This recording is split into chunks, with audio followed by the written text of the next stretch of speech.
لله وكفى وسلام على عباده الذين اصطفى أما بعد أعوذ بالله من الشيطان الرجيم بسم الله الرحمن الرحيم واتبع سبيل من أناب إلي وقال في موضع آخر يا أيها الذين آمنوا اتقوا الله وابتغوا إليه الوسيلة وقال في موضع آخر يا أيها الذين آمنوا اتقوا الله وكونوا مع الصادقين صدق الله العظيم سبحان ربك رب العزة عما يصفون وسلام على المرسلين والحمد لله رب العالمين اللهم صل على سيدنا محمد وعلى آل سيدنا محمد وبارك وسلم اللهم صل على سيدنا محمد وعلى آل سيدنا محمد وبارك وسلم اللهم صل على سيدنا محمد وعلى آل سيدنا محمد وبارك وسلم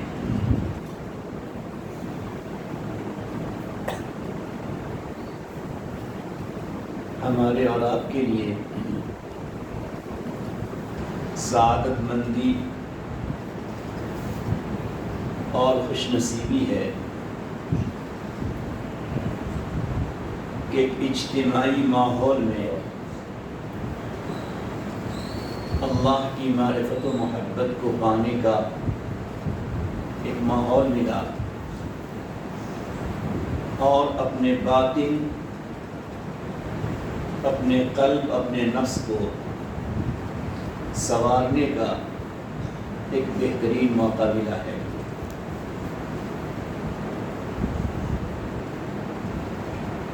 اجتماعی ماحول کی بنا پر کسی بھی چیز کو اخذ کرنا، کسی بھی چیز کو حاصل کرنا آسان ہوتا ہے، اور من جانب اللہ اجتماعی ماحول میں فیضان الہی بڑھ جاتا ہے۔ جہاں اجتماعی ماحول میں فیضان الہی بڑھتا ہے، وہیں اجتماعی ماحول کے اثر سے دل کا کیف، دل کی کیفیت اور انابت الہی میں اضافہ ہوتا ہے۔ تو اگر ہم اور آپ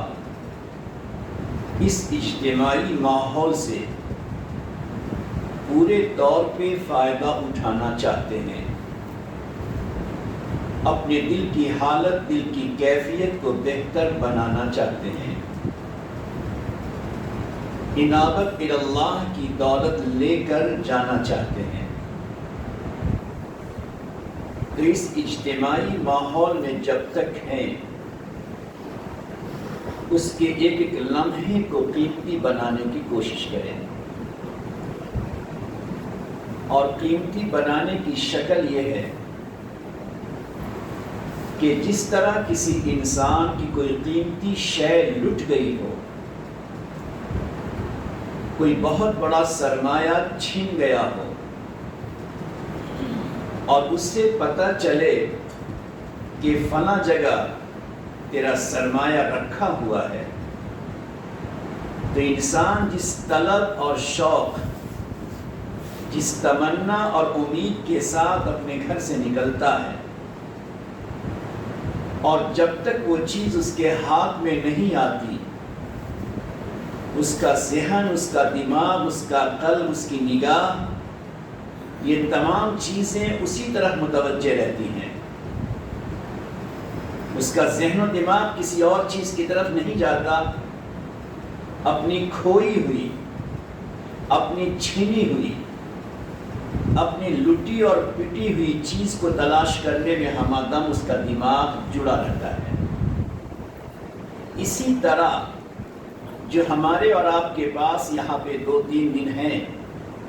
اس میں ہر دم ہر پل میرے دل میں ایک طلب ہو، ایک تلاش ہو، ایک جذبہ ہو، ایک شوق ہو کہ میں جس انابت، جس کیفیت، جس حضوری، جس مقام احسان کی دولت کو لینے کے لیے یہاں تک آیا ہوں، تو ہر پل ہمارا ذہن و دماغ اسی چیز کی طرف لگا رہے، انابت اللہ کی کیفیت لگی رہے، تو ایک اپنے اندر ایک شوق اور جذبہ اور ولولہ ہمیشہ زندہ رہے۔ دوسری طرف جن کو اللہ تعالیٰ نے انابت اور اس راہ کے لیے متعین کیا ہے، جن کو ہم اور آپ شیخ اور مرشد کہتے ہیں، ان کے دل میں ایک بہت بڑی ذمہ داری کا ایک احساس ہوتا ہے کہ یہ بندگان خدا ایک پیاس، ایک تشنا لے کر آئے ہیں، اگر میری طرف سے کوئی کمی کوتاہی ہو گئی تو عند اللہ ہم مسئول ہو جائیں گے۔ اس نے اپنے طور پر ان کی جو اپنی باطنی اور خاموش ایک ذمہ داری ہوتی ہے لمحہ بلمحہ، وہ اپنی باطنی اور خاموش ذمہ داری کو پورا کرتے رہتے ہیں۔ یہ الگ سی بات ہے کہ وہ ہماری نگاہوں کے سامنے بیٹھے نہ ہوں، لیکن ان کی طرف سے فیض اور دعا اور دل کا کڑھن عند اللہ ہمیشہ رہتا ہے، چاہے وہ پردے کے پیچھے ہوں، چاہے نگاہوں کے سامنے ہوں۔ ان کے کڑھن، ان کی طلب، ان کی تڑپ اور عند اللہ مسئول ہونے کا احساس، ان چیزوں کا فائدہ سالکین کے دلوں میں خاموشی کے ساتھ پہنچتا رہتا ہے۔ اسی بنیاد پہ مظہر جان جانا رحمۃ اللہ علیہ نے فرمایا کہ شیخ کی طرف سے جو فیض ہوتا ہے، جو فیضان ہوتا ہے، وہ فیضان یکساں اور بالکل برابر ہوتا ہے، وہ کسی میں فرق نہیں کرتے۔ ان کے فیض کی مثال آسمانی بارش کی طرح ہے کہ جس طرح آسمانی بارش زمین کے ہر حصے پہ یکساں اور برابر پڑتی ہے، مگر زمین کا جو حصہ جس صلاحیت کا ہوتا ہے اس کے مطابق ہی وہ حصہ پانی کو جذب کرتا ہے۔ اگر زمین نرم ہے تو پانی جذب کرتی ہے وہ زمین، اس کے اندر سے پھول اور بوٹے اور پودے نکلتے ہیں، اور زمین اگر سخت سے سخت ہے تو پانی آ کر بہہ کر چلا جاتا ہے، زمین اس پانی کو جذب نہیں کرتی۔ فرماتے اس میں بارش کے قطروں کا قصور نہیں ہے، یہ کمی اور کوتاہی اگر ہے تو زمین کی ہے۔ اسی طرح اگر ہمارے دل میں طلب ہے، ہمارے دل میں شوق ہے، ہمارے دل کا برتن کھلا ہوا ہے، اور شیخ کا فیضان، ان کی دعائیں اور ان کے اندر کی کڑھن اگر ہے، تو یقین جانیے کہ اس کا فائدہ ہمیں آپ کو ضرور پہنچے گا۔ بلکہ یہاں تک لکھا ہے ان کے حالات میں کہ حضرت مظہر جان جانا رحمۃ اللہ علیہ فرماتے کہ میرے شیخ جو بدایوں کے رہنے والے تھے، میں ان کی خانقاہ میں تھا، تو ایک ایسا شخص جو آیا ہمارے شیخ کی خانقاہ میں، ان کو زیادہ مناسبت نہیں تھی، اور عدم مناسبت کی بنا پر اس کی زبان سے کچھ ایسے جملے نکلے جو نہیں نکلنا چاہیے تھے، لیکن وہ جملے ہمارے شیخ کو پہنچ گئے۔ مظہر جان جانا فرماتے ہیں میرے شیخ کو جملے پہنچ گئے، اور میں چونکہ سالکین میں تھا تو مجھے تھوڑی سی کدورت ہو گئی، اس ساتھی سے کدورت ہو گئی، مگر میں برابر دیکھتا رہا اپنے شیخ کو کہ اس محبت اور الفت کے ساتھ دوسرے ساتھیوں پہ توجہ ڈالتے، اسی طرح اس پہ بھی توجہ ڈالتے رہے، اس کے ساتھ بھی برتاؤ وہی ہوتا رہا، مجھ سے نہیں رہا گیا۔ تو اخیر میں نے پوچھا، حضرت مظہر جان جانا فرماتے ہیں اخیر میں نے پوچھ لیا اپنے شیخ سے کہ حضرت اس میں ایک ایسا شخص جس کو آپ سے مناسبت نہیں ہے، اس کی زبان سے ایسا جملہ نکل گیا، تو فرمایا یہ اس کا معاملہ ہے، مگر آنے والوں میں وہ بھی شامل ہے۔ میں اس بنیاد پر اپنے تمام تر سالکین کے ساتھ اور اس کے ساتھ بھی فیض پہنچانے کا، فائدہ پہنچانے کا، دل کی گڑھن کا، دعاؤں کا معاملہ اس کے ساتھ برابر رکھتا ہوں کہ کہیں اللہ مجھ سے یہ سوال نہ کر دے کہ کچھ بھی ہو میرا بندہ میرے نام پر تو آیا تھا۔ اس بنیاد پر میں اس کے ساتھ یہی معاملہ کرتا ہوں۔ تو بہرحال جو شیخ ہوتے ہیں، جو مرشد ہوتے ہیں، ان کا فیضان، ان کی دعائیں، ان کی کڑھن، ان کے دل کی طرف سے فیض رسانی یکساں اور برابر ہوتی ہے، مگر ہمارے دل کی زمین جیسی ہوگی ویسی ہمیں فائدہ پہنچے گا۔ اس بنا پر اس اجتماعی ماحول سے فائدہ اٹھانے کے لیے ضروری ہے کہ ہم ہر دم اپنے دل کا لو اللہ سے جوڑے رکھیں، ہر دم اللہ تعالیٰ سے ہمارے دل کا تعلق جڑا رہے۔ ہر آدھے گھنٹے کے بعد ہم اپنے آپ کا جائزہ لیں کہ ہم اسی دولت کو اور اپنے دل کی حالت کو بدلنے کے لیے یہاں پر پہنچے ہیں کہ اس آدھے گھنٹے میں میرے دل کا رخ کدھر تھا؟ کیا اس آدھے گھنٹے میں ہمارے دل کا رخ کہیں اور تھا یا غفلت اور لاپرواہی میں تھا؟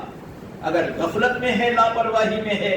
تو افسوس ہے ہم پر کہ ہم اپنی تمام تر چیزوں کو چھوڑ کر یہاں آئے اور اس کے بعد بھی ہمارا دل غافل رہا۔ تو جب یہاں دل ہمارا غافل رہے گا تو یہاں سے جانے کے بعد بدرجہ اعلیٰ غفلت کے پردے ہمارے دل پر پڑ جائیں گے۔ اس لیے پہلی گزارش آپ حضرات سے یہ ہے کہ جب تک ہم یہاں رہیں اس وقت تک ہمیشہ اس بات کی تلاش ہو کہ میں کسی گمشدہ، کسی لٹی پٹی چیز کو لینے کے لیے آیا ہوں، اور یہ اسی وقت ہم کو ملے گا جبکہ ہمارے دل کا برتن اللہ کی طرف ہمیشہ لگا رہے۔ اس کے لیے ایک اور چیز ہے کہ ہم چاہے ساتھ میں آئے ہوں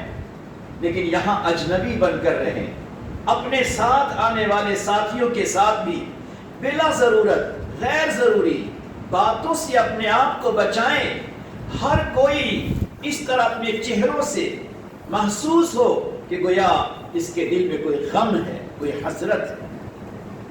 اور یاد رکھیے، جب دل میں غم اور حسرت ہوتی ہے تو غم اور حسرت پر اللہ رب العزت اتنا عطا کرتے ہیں جتنا بڑے بڑے مجاہدے پر عطا نہیں کرتے۔ شیخ یحییٰ منیری رحمۃ اللہ علیہ نے اپنی کتاب میں لکھا ہے کہ اگر کوئی شخص مشرق سے چل کر خانہ کعبہ کو پہنچے، مغرب کے کنارے سے پہنچ کر خانہ کعبہ کو پہنچے، شمال اور جنوب سے پیدل چل کر خانہ کعبہ کو پہنچے اور وہاں عبادت کرے، لیکن وہ شخص جو نہیں پہنچ سکا اور اس کے دل میں ہمیشہ اللہ کے سامنے حسرت رہی اور ہمیشہ غم رہا اور کڑھتا رہا اور اندر سے اللہ کے سامنے روتا رہا، تو فرماتے ہیں مشرق و مغرب سے پیدل چل کر جانے والا ممکن ہے کہ کعبے کا اتنا فیض نہ پا سکے جتنا فیض وہ انسان پائے جو حسرت کے ساتھ اللہ کے سامنے تڑپ رہا ہو۔ لہذا اپنے دل میں ایک حسرت کو بڑھائیے، ایک شوق و ولولہ کو بڑھائیے، اپنے دل کے ہمیشہ برتن کو اللہ کی طرف لگائے رکھیے، غیر ضروری باتوں سے اپنے آپ کو بچائیے۔ ہر کوئی ہمارے چہرے، انداز اور رنگ سے محسوس کرے کہ گویا غم کا مارا ہے، حسرت میں ڈوبا ہوا ہے، چھینا ہوا، لٹا ہوا، پٹا ہوا انسان ہے جو کسی دولت کو لینے کے لیے آیا ہے۔ تو پہلی چیز یہ گزارش۔ دوسری بات، راہ سلوک کے طے کرنے کے لیے 4 چیزوں کو رکن کا درجہ دیا گیا ہے۔ جیسے بہت سی چیزوں کے صحیح ہونے کے لیے ارکان اور رکن ہوا کرتے ہیں، اسی طرح سے راہ سلوک میں کو طے کرنے کے لیے اور راہ سلوک کے ذریعے جو نعمتیں ملتی ہیں، جو دولتیں دل کی ملتی ہیں، اس کو پانے کے لیے 4 چیزوں کو رکن کا درجہ دیا گیا ہے۔ نمبر 1 اعتقاد، جس سے ہمیں لینا ہے، جس کے دامن سے اپنے آپ کے دل کو جوڑنا ہے، جس کی نگاہ فیض میں ہمیں آنا ہے، اس کے بارے میں ہمارے دل میں ایک اعتقاد ہو کہ اللہ رب العزت کی جانب سے دل کی دولت کو پانے کے لیے من جانب اللہ ہمیں یہی شیخ طے کیا گیا۔ اگر من جانب اللہ یہ شیخ ہمارے حق میں مفید نہ ہوتا تو میرے دل میں کبھی ان کی عظمت نہ آتی، ان سے وابستہ ہونے کا خیال نہ آتا۔ اگر ان سے وابستہ ہونے کا خیال میرے دل میں آیا اور میرا دل مائل ہوا، اس کا مطلب یہ ہے کہ دل کی دولت ان کے واسطے سے ہم تک ملنے والی ہے۔ اور یقین رکھیے کہ اصلاً تو دل کی دولت ملتی ہے اللہ کی طرف سے، فیض آتا ہے اللہ کی طرف سے، تجلیات و انوارات آتی ہیں اللہ کی طرف سے۔ شیخ کی مثال ایک پرنالے کی طرح ہے، پرنالے کی طرح ہے، لہٰذا اللہ رب العزت کو میرے دل کو بنانا سنوارنا تھا تو اللہ نے میرے دل میں ان کی عقیدت کو ڈالی، لہٰذا اس عقیدت کو ہمیں باقی رکھنا بلکہ بڑھاتے رہنا ہے۔ تو پہلا رکن اس سلسلے کا اعتقاد ہے۔ اب سنیے یہاں پہ ایک عجیب سی بات کہ اعتقاد جتنا ہوگا فائدہ انسان کو اتنا ہی زیادہ ہوگا۔ حضرت اشرف تھانوی رحمۃ اللہ علیہ، جن کو اللہ تعالیٰ نے حکیم امت کا خطاب امت کی زبان سے دلوایا، ان کی باتیں حکیمانہ ہوا کرتی تھی۔ وہ فرماتے تھے اللہ کا نظام یہ ہے کہ اگر ہمیں کسی سے حسن اعتقاد ہے، ہمیں کسی سے حسن اعتقاد ہے تو کل بروز قیامت اللہ ہم سے نہیں پوچھے گا کہ تمہیں میرے اس بندے سے حسن اعتقاد کیوں تھا، نہیں پوچھے گا اللہ رب العزت۔ لیکن کسی انسان کے بارے میں، شیخ تو الگ سی بات ہے، کسی انسان کے بارے میں اگر ہمارے دل میں حقارت آ گئی، کسی انسان کے بارے میں ہمارے دل کے اندر کوئی تحقیر آ گئی، بدظنی آ گئی، تو اللہ کل بروز قیامت دلیل مانگے گا کہ تو میرے بندے سے بے اعتقاد تھا، بدظن تھا اور تو اس کو حقیر سمجھتا تھا، اس کی دلیل کیا ہے؟ دوسری بات سنیے، عجیب بات ہے، یہ تو میں اپنے آپ کے لیے کہہ سکتا ہوں۔ شیخ اگر ناقص بھی ہو، حضرت تھانوی فرماتے ہیں شیخ اگر ناقص بھی ہو لیکن مرید کا اعتقاد اگر کامل ہے، شیخ اگر ناقص بھی ہو اور مرید کا اعتقاد اگر کامل ہے تو فرماتے ہیں اس کے اس اعتقاد کی بنا پر اللہ تعالیٰ مرید کو کامل بنا دیں گے۔ کتنی اچھی سی بات ہے، اللہ نے تو آپ کو ماشاءاللہ ایک ایسی شخصیت عطا فرمائی ہے، ان کی تعریف ان کے سامنے نہیں کی جا سکتی۔ میں عرض کر رہا ہوں کہ پہلی چیز اعتقاد ہے۔ اعتقاد کے لیے نہ اللہ کے ہاں کسی دلیل کی ضرورت ہے، لہٰذا ہمارے دل میں جتنا اعتقاد ہوگا، عقیدت ہوگی، محبت ہوگی، عظمت ہوگی، اتنا ہی زیادہ ہمیں اس کا فائدہ پہنچے گا۔ نمبر ایک اعتقاد، نمبر دو اتباع۔ نمبر دو اتباع۔ اتباع یہ ہے کہ ان کی طرف سے بیعت ہونے کے وقت یا اسی طرح سے بعد میں مشورے کے وقت ہمیں جو کچھ کہا جائے اسے پتھر کی لکیر سمجھ کر اس پر عمل کیا جائے۔ پتھر کی لکیر سمجھ کر یہ سمجھنا چاہیے کہ بازار میں دوائیں تو بہت ہیں، معجون تو بہت سارے ہیں، ہر حکیم کے پاس الگ الگ معجون ہے، لیکن جب انسان کسی کو اپنا حکیم طے کرتا ہے اور 25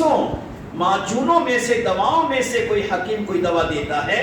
تو اس مریض جو سچی طلب رکھتا ہے، اس کا اعتقاد ہوتا ہے کہ میری صحت کے لیے، میرے اندرونی احوال کے لیے، میرے جسمانی حالات کے پیش نظر یہی دوا 100% میرے حق میں مفید ہے، لہٰذا شیخ کے بتائے ہوئے طریقے، ان کے اسباق، ان کے علاج کو اپنے حق میں 100% انسان اپنے حق میں مفید سمجھے۔ نمبر دو، استعمال کا جو طریقہ وہ بتائے اسی انداز میں اس کو استعمال کرے، اور جتنی مقدار میں کہے اتنی مقدار میں کرنے کو اپنے ذمے لازم اور ضروری سمجھے۔ حضرت اشرف تھانوی رحمۃ اللہ علیہ بڑی عجیب مثال سے اس کو سمجھاتے ہیں۔ شیخ اپنے سالک، مرید، مسترشد، طالب کے حق میں طے کرتا ہے کہ آپ کو یومیہ کم سے کم اتنا کرنا ہے۔ اس کی مثال ایسی ہے جیسے کہ انسان کو پیاس لگی، اس نے پانی طلب کیا، جب اس نے پانی طلب کیا تو شدید گرمی ہے اور اسے پیاس لگی ہے۔ اب جس سے پانی اس نے طلب کیا اس نے آدھا گلاس سے کم پانی دیا، تو کہیں گے پانی کی کیفیت تو ٹھیک ہے کہ ٹھنڈا پانی ہے، لیکن مقدار پوری نہیں ہے، یا مقدار تو پوری ہو، بھرا گلاس ہو، لیکن شدید گرمی ہے، پانی ٹھنڈا نہیں گرم ہے، تو کہتے ہیں پھر بھی اس کی طلب، اس کی پیاس پوری نہیں ہو سکتی، ختم نہیں ہو سکتی۔ کہتے ہیں جس طرح ایک پیاسے کے پیاس کے دور ہونے کے لیے ضروری ہے کہ پانی کی کیفیت بھی ٹھیک ہو اور پانی کی مقدار بھی مکمل ہو، یہی مثال ہے شیخ کے بتائے ہوئے طریقہ علاج اور طریقہ ذکر، کہ انہوں نے جو طریقہ ذکر ہمیں بتایا اسی انداز میں، اسی مقدار میں ہم کریں گے تو ذکر کی کیفیت بھی ہمارے اندر اترے گی، اور ذکر کی مقدار اگر مکمل ہوگی تو ہمارے روح کی پیاس بھی بجھے گی۔ اس بنیاد پر شیخ کی باتوں پر اتباع کرنا، شیخ کی باتوں کو لازم سمجھنا، اور کچھ بھی ہو جائے، چاہے وقت عدل بدل جائے، مگر اس کو ضرور کیا جائے، تو دوسرے نمبر پہ ہے اتباع، اور تیسرے نمبر پہ ہے اطلاع حال، اطلاع کرنا، اپنے اندرونی احوال، اپنے قلب، اپنے باطن، اپنی روحانی احوال کی اطلاع دیتے رہنا اپنے شیخ کو۔ آج کے زمانے میں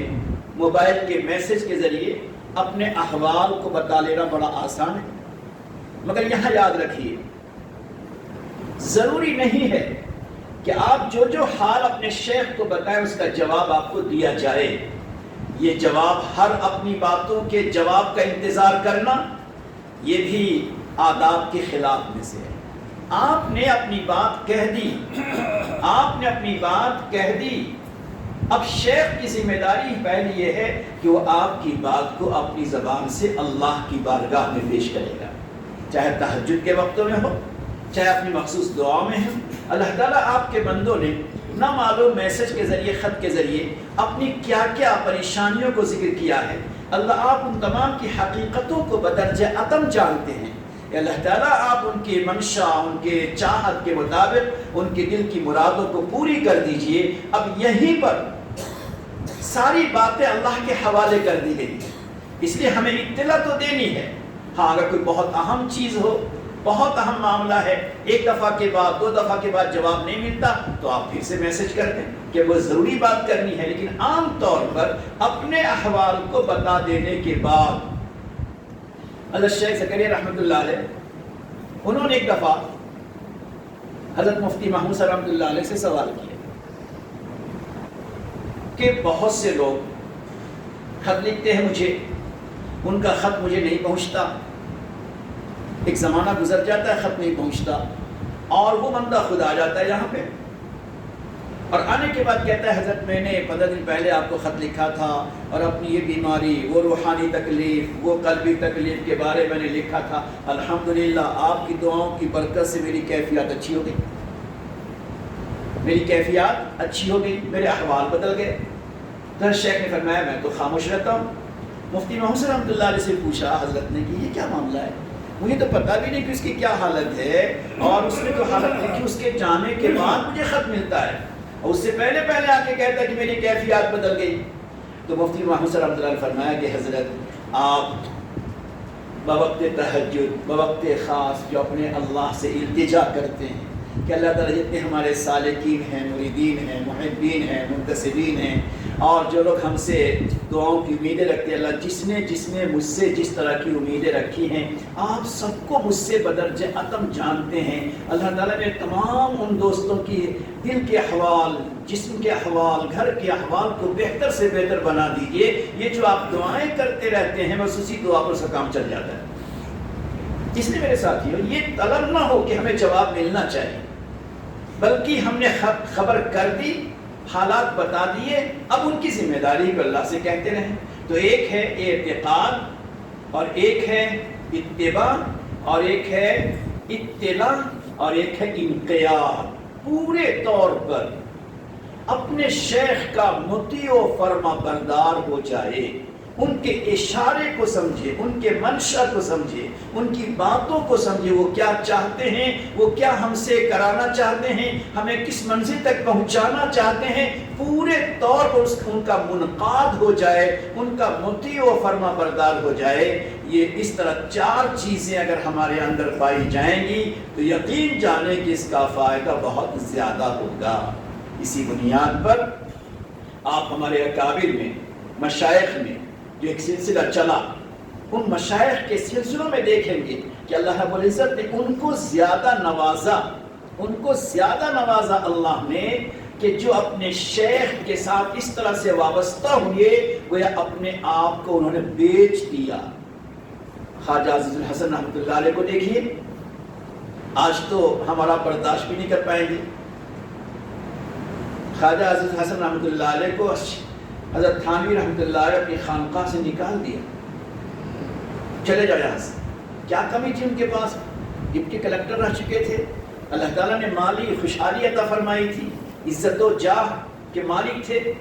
مگر اس کے باوجود ایک ایسا موقع آیا کہ خانقاہ سے حضرت اشرف تھانوی رحمۃ اللہ علیہ نے ان کو نکال دیا،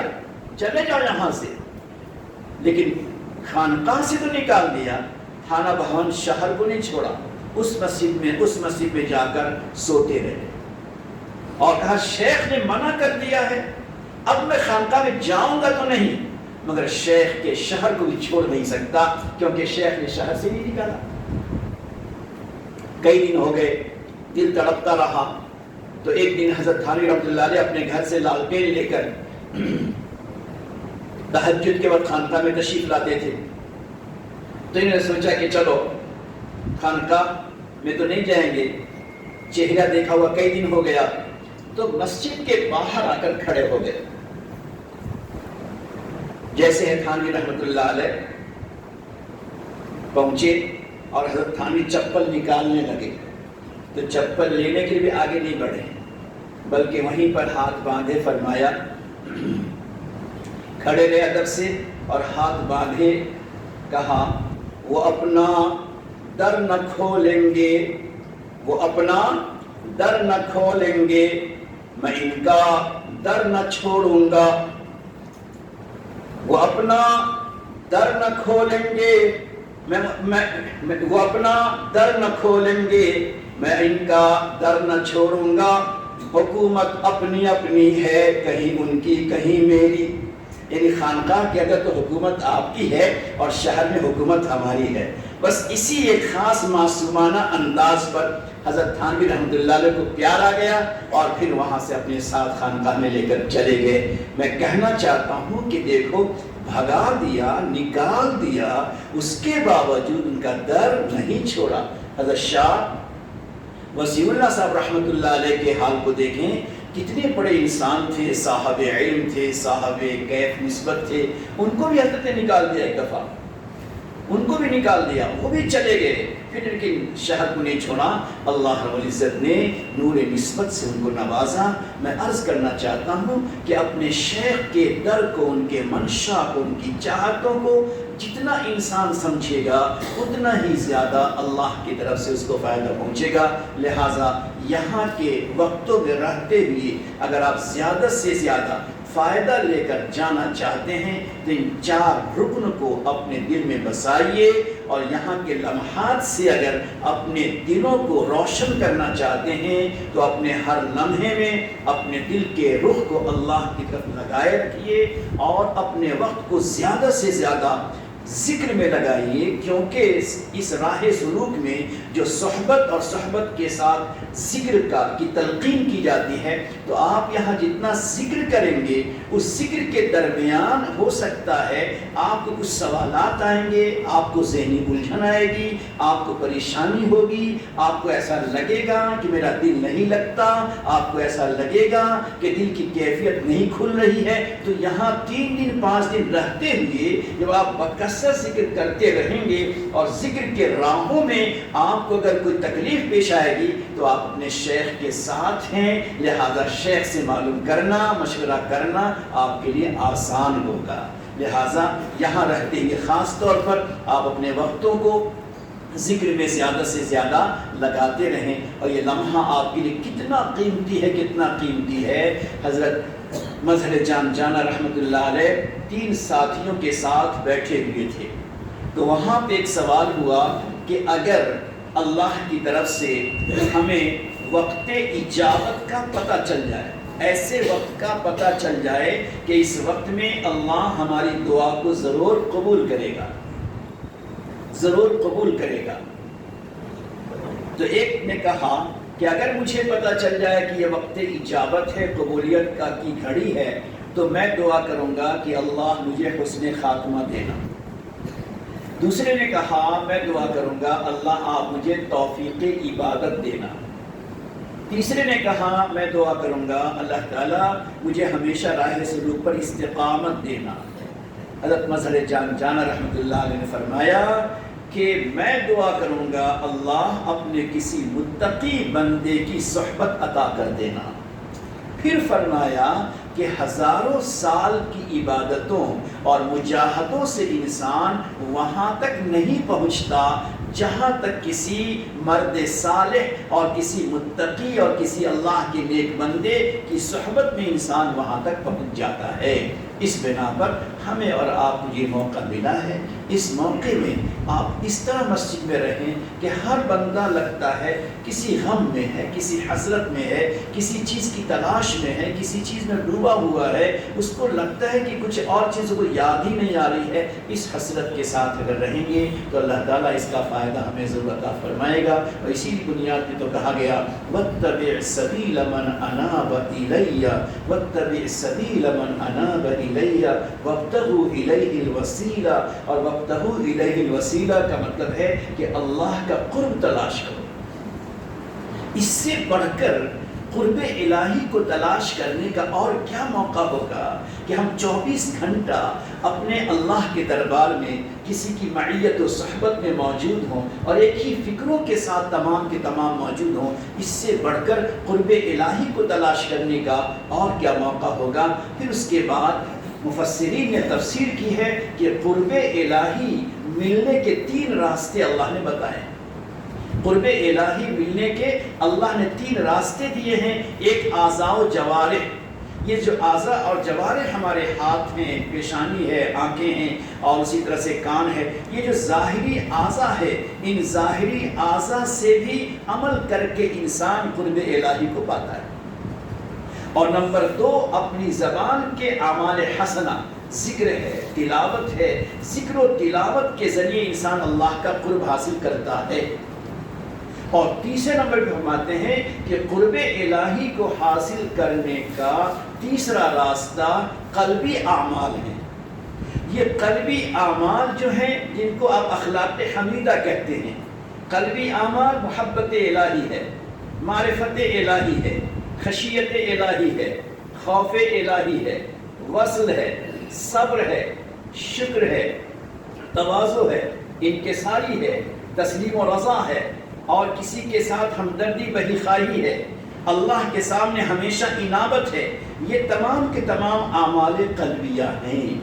گویا قرب الہی کو پانے کے 3 راستے، اس میں تیسرا راستہ اعمال قلبیہ ہیں۔ حضرت اقدس اشیر تھانوی رحمۃ اللہ علیہ فرماتے ہیں یہ جو اعمال قلبیہ ہیں انسان اپنے طور پہ بھی حاصل کر سکتا ہے، لیکن فرماتے ہیں تجربہ، کیا کہتے ہیں؟ تجربہ ہے بڑوں کا، تجربہ ہے کہ بغیر اپنے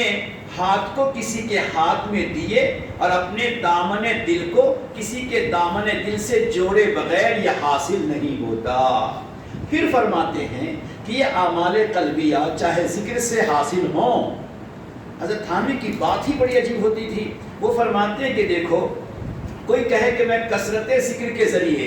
از خود کثرت ذکر کے ذریعے، اپنے آپ کے ذریعے میں دل کی یہ کیفیت حاصل کر لیتا ہوں، تو فرماتے بھائی سنو، چاقو ہے،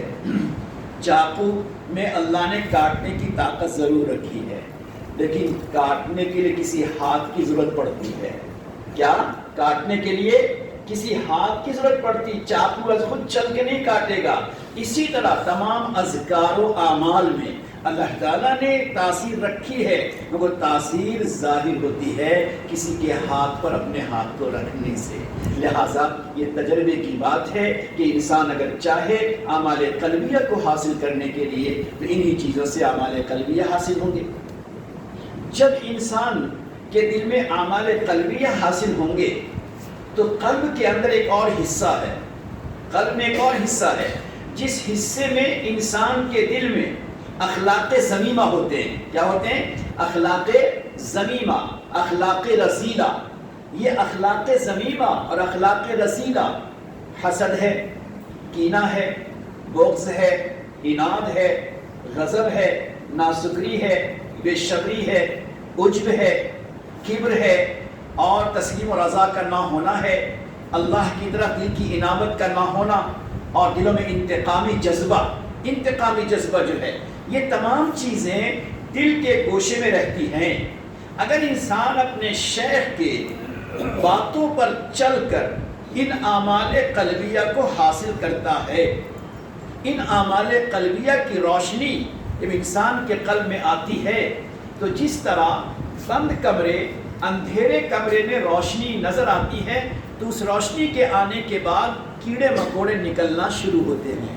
اور گرد و غبار نظر آتے ہیں۔ اسی طرح انسان اگر شیخ کی صحبت میں رہتے ہوئے اعمال قلبیہ کو حاصل کرتا رہتا ہے اور ان کے انوارات، ان کی تجلیات سے انسان کے قلب میں روشنی آتی ہے، تب خود اس کو نظر آتا ہے کہ میرے دل میں حسد ہے، میرے دل میں کینہ ہے، عجب ہے، کبر ہے۔ آپ تجربہ کر لیجئے گا، آپ صدقے دل سے، بڑی محنت سے، بڑے طلب کے ساتھ اگر آپ نے تھوڑی محنت کر لی، یقین جانیں کہ آج تک ہماری نگاہ کسی اور پر رہتی ہے، فلاں میں ایسا، فلاں میں ایسا، فلاں میں ایسا، لیکن اپنے آپ پر محنت کر لیں گے اور اس کی تجلیات و انوارات سے قلب منور ہوگا تو خود اپنے آپ کے اندر کی چیزیں نظر آتی ہیں۔ ارے میں تو جمعہ پڑھ کے نکلا باہر، میری آنکھوں نے غلط دیکھ لیا، اپنے آپ کا نظر آتا ہے۔ ارے فلاں موقع پر فلاں کو میں نے دیکھا تو میرا دل سکڑ رہا تھا، یہی تو میرے لیے حسد کی بات ہے، اور فلاں موقع پر میں نے اچھا یہ کیا وہ کیا تو میرے اندر کچھ خود پسندی آ رہی تھی۔ خلاصہ یہ ہے کہ انسان جب اعمال قلبیہ کو حاصل کرتا ہے تو اعمال قلبیہ کے ساتھ اخلاق ذمیمہ اس کو نظر آتے ہیں۔ پھر انسان اپنے شیخ سے کہتا ہے شیخ صاحب یہ تو ہمارے دل میں یہ بھی ہے، یہ بھی ہے۔ پھر وہ اپنی شفقت و محبت کے ساتھ دو کام کرتے ہیں، ایک تو آپ کو علاج بتائیں گے اور دوسرے نمبر پہ وہ اپنے اللہ کے سامنے آہوزاری سے روئیں گے، دعائیں کریں گے۔ کیوں؟ اس کی وجہ یہ ہے کہ ہر انسان کی فطرت ہے کہ اپنے عیب کو وہ چھپاتا ہے، اپنا عیب کسی کے سامنے ظاہر نہیں کرتا۔ کوئی انسان اپنے عیب کو ظاہر نہیں کرتا، کوئی نہیں کہتا میں متکبر ہوں، میرے اندر عجب ہے، میرے اندر کبر ہے۔ لیکن ایک انسان اپنے شیخ کے سامنے اپنا عیب ظاہر کرتا ہے تو وہ اپنے اللہ سے شیخ کہتا ہے اللہ، ہر انسان اپنے عیب کو چھپاتا ہے، آپ کا بندہ یقیناً آپ کو پانا چاہتا ہے، آپ کی رضا کو پانا چاہتا ہے، تب تو اس نے اپنے عیب کو ظاہر کیا۔ اللہ تعالیٰ اس کے عیب کے ظاہر کرنے سے میری محبت اس سے بڑھ گئی، آپ اس کو محبت کی نظر سے دیکھ لیجیے۔ تو اپنے شیخ کے سامنے آدمی عیب بتاتا ہے تو شیخ کی محبت بڑھتی ہے، دعائیں بڑھ جاتی ہے۔ بہرحال یہ تین چیزیں ہیں، ظاہری اعمال، زبان کے اعمال اور اسی طرح سے قلب کے اعمال۔ انہی قلب کے اعمال کو سیکھنے کے لیے ہم اور آپ یہاں پر آئے ہیں۔ ہماری آپ کی سعادت یہ ہوگی کہ ہم جس طرح فکروں کے ساتھ یہاں پہ رہیں اسی فکر کے ساتھ ہمیں فائدہ زیادہ ہوگا۔ اب جمعہ کا دن ہے، لہٰذا آپ فارغ ہو جائیں، فارغ ہونے کے بعد اذان کا انتظار نہ کریں، بلکہ کوئی طبعی حاجت نہ ہو تو آپ فوراً مصلی پر بیٹھ جائیں، صلاۃ الحاجت پڑھیں اور یہ طے کر کے پڑھیں کہ اب تک ہم نے اپنے وطن میں جیسی نمازیں پڑھی ہیں اس سے اچھی صلاۃ التسبیح پڑھیں گے، اس سے اچھا جمعہ پڑھیں گے، اس سے اچھی نماز پڑھیں گے، اس سے اچھے انداز میں میں سورہ کہف کو پڑھوں گا، سورہ کہف پڑھوں گا، ایک ایک آیت پڑھوں گا، اس استحضار کے ساتھ پڑھوں گا کہ میں اپنے اللہ کو سنا رہا ہوں، میں قیام میں رہوں گا، رکوع میں رہوں گا، سجدے میں رہوں گا، اس خیال کے ساتھ رہوں گا کہ میں اپنے اللہ کو دیکھ رہا ہوں۔ ابھی تک تو یہ خیال تھا کہ اللہ دیکھ رہا ہے، اب یہاں آنے کے بعد تو اضافہ ہونا چاہیے میں اپنے اللہ کو دیکھ رہا ہوں۔ اس تصور کے ساتھ آپ نماز پڑھیں، تلاوت کریں، ذکر و اذکار میں رہیں، اپنے سر کو جھکائے رکھیں، نگاہ کو نیچے رکھیں، انشاءاللہ تعالیٰ یہ کیفیت آپ کو حاصل ہوں گی۔ اللہ تعالیٰ ہمیں آپ کو ان باتوں پر عمل کرنے کی توفیق عطا فرمائے۔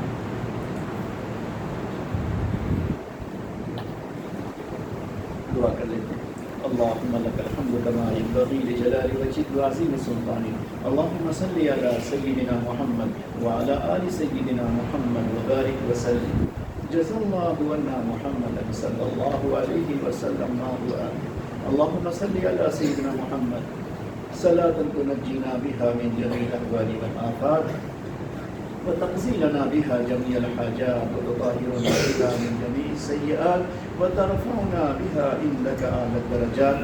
وتبلغنا بها أقصى الغايات من جميع الخيرات في الحياة وبعد الممات إنك على كل شيء قدير. اللهم وفقنا لما تحب وترضى، اللهم وفقنا لما تحب وترضى، واجعل آخرتنا خيرا من الأولى.